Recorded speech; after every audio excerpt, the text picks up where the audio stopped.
সাথে একটু কথা বলতে চাইছি। জীবনতলা থানার যিনি চার্জে আছে এই প্রোগ্रामটা, তার साथ একটু কথা বলতে চাইছি। और फिर भी सेंट्रल फोर्स जो यहाँ पे आए हैं, अगर उसका जो जिम्मेदारी जिसके हाथ में है, हम उनसे बात करना चाहते हैं। हाँ बोलूं सर, हॉटस्पॉट जोलान है কোথায় বাড়ি তার? ও কোথায় বাড়ি? হ্যাঁ হ্যাঁ,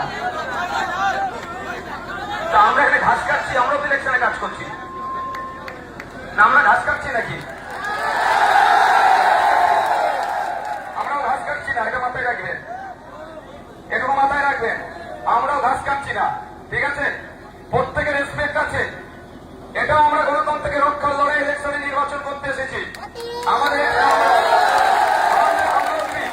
हम लोग भी इलेक्शन में कॉन्टेस्ट करने आए हैं। हम लोग मजबूत डेमोक्रेसी की खातिर हम लोग अभी रास्ते में उतरे हैं। हम लोग भी चाहते हैं हमारा देश का जो डेमोक्रेसी है वो स्ट्रांग हो। जो सारे जितना बंदा इलीगल काम करते हैं उसको जेल में घुसाना हम लोग का काम है। जो 100 दिन का जो काम है उसको जो उसने घोटाला जो किया है उसको पकड़ के जेल में डालने का काम में हम लोग आए हैं।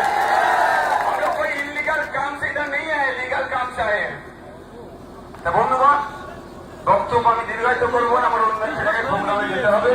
তাহলে মনে থাকবে আগামী 29 এপ্রিল আসছে দিন, এদিকে এদিকে বলে দিন, এই কালিমের মানুষকে বলে দিন, জীবনতলার মানুষকে বলে দিন, এই কালিমের মানুষ বাবুনেদের বলে দিন, এদিকে এদিকে বলে দিন, ইনকিলাব ইনকিলাব ইনকিলাব।